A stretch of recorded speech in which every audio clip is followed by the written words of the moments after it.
नायब सदर मुस्लिम लीग नून पंजाब राना मशहूद गुलशन रावी में तकरीब से खिताब कर रहे हैं।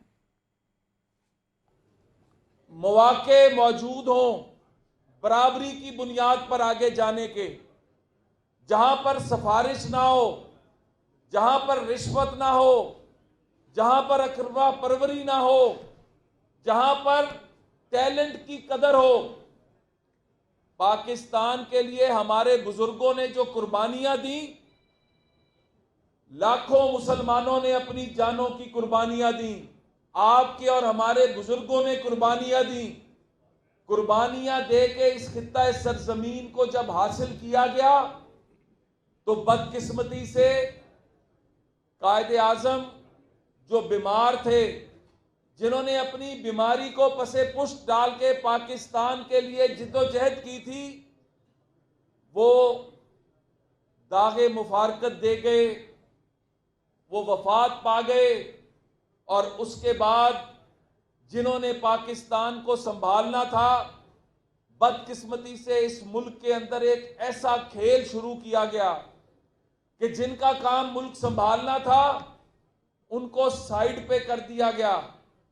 और ऐसी ऐसी साजिशें इस मुल्क में हुई कि हमने फिर नतीजा 1971 में पाकिस्तान को 2 लख्त होते देखा। ऐसी ऐसी साजिशें हुई कि यहां पर सियासत को गाली बना दिया गया। ऐसी ऐसी यहां पर साजिशें हुई कि सियासतदानों को कहा गया कि ये करप्ट हैं और जो बाकी हैं वो कोई आसमान से उतरी मखलूक हैं। आज पाकिस्तान को बने इतने 75 साल के बाद हम समझते हैं कि जिसको अवाम वोट देकर लाती है, अगर उसी को फैसले करने का इख्तियार दिया जाए तो ये मुल्क इंडिया से भी आगे हो।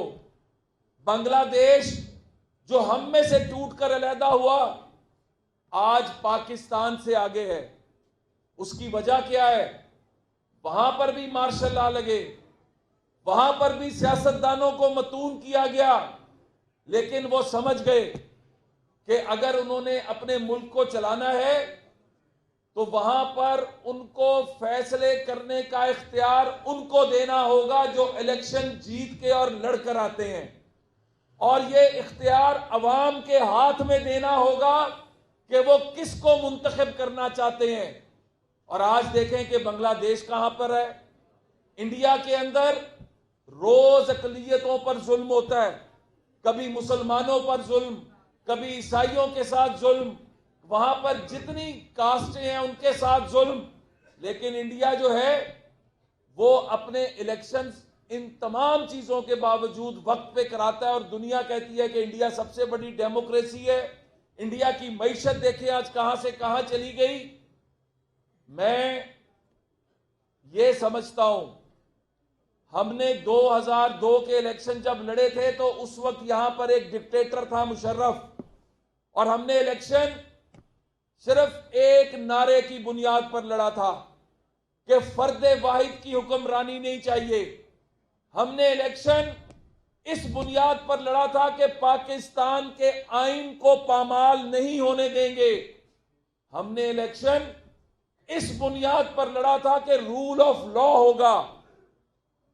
कुर्बानियां दी, जेलें काटी, अदलिया की बहाली की जिद्दोजहद की, अदलिया को बहाल कराने के लिए लॉन्ग मार्च किया, अपने जाती फायदे के लिए नहीं। उस वक्त भी मियां नवाज शरीफ साहब ने कहा था कि हम इक्तदार की नहीं इकदार की जंग लड़े हैं। अगर हम इकदार की जंग लड़ते रहते, अगर हम अपने इकदार के लिए खड़े रहते और इक्तदार की जो एक ये म्यूजिकल चेयर शुरू की गई, जब तमाम सियासी जमातें समझ गई कि सियासी जमातों को लड़ाकर नुकसान मुल्क का होता है, तो चार्टर ऑफ डेमोक्रेसी को साइन किया गया। तमाम सियासी जमातों ने चार्टर ऑफ डेमोक्रेसी को साइन किया कि अब पाकिस्तान के अंदर अवाम जिसको मुंतखब करेगी उसको इख्तियार होगा फैसले करने का। तब एक नया घोड़ा एस्टेब्लिशमेंट ने तैयार किया और वो घोड़ा था इमरान खान। 2018 के अंदर, वैसे मैं तो क्योंकि एक बड़ा सीरियस फोरम है, मैं उसको घोड़ा नहीं, वो खच्चर और टट्टू था जो एक तैयार करके लाया गया, क्योंकि उसने पाकिस्तान के इकदार जो है उसकी तबाही फेर के रख दी। 2013 की हुकूमत जब मियां नवाज शरीफ साहब को मिली, अवाम ने दी। 2008 में जो कारकर्दगी पंजाब में वजीर आला शहबाज शरीफ की रही, उसको देखते हुए 2013 का इक्तदार जब मुस्लिम लीग नून को मिला, पाकिस्तान में रोज बम धमाका होता था, दहशत गर्दी थी, रोज हम लाशें उठाते थे। पाकिस्तान दिवालिया होने के करीब था। आईएमएफ और वर्ल्ड बैंक ने कह दिया था कि पाकिस्तान अगले 2 माह में दिवालिया होने जा रहा है। 22-22 घंटे की लोड शेडिंग थी। इन तमाम चीजों के ऊपर मियां नवाज शरीफ साहब ने तो आके ये नहीं कहा था कि पिछले लूट के ले गए, खजाना खाली हो गया, हमारे पास कुछ नहीं है। मियां नवाज शरीफ साहब ने अपनी टीम को बिठाया, प्लानिंग की, जो हम अपोजिशन में बैठ के भी कर रहे थे, और हमने इस मुल्क से दहशत गर्दी का खात्मा किया। कराची को अमन दिया, पिशावर को अमन दिया, वाना वजीरिस्तान के अंदर से दहशत गर्दों का खात्मा किया, पंजाब के अंदर जो धमाके होते थे उनका खात्मा किया। बिजली के मंसूबे जो पाकिस्तान बनने से लेके 2013 तक। राना मशहूद तकरीब से खिताब कर रहे थे।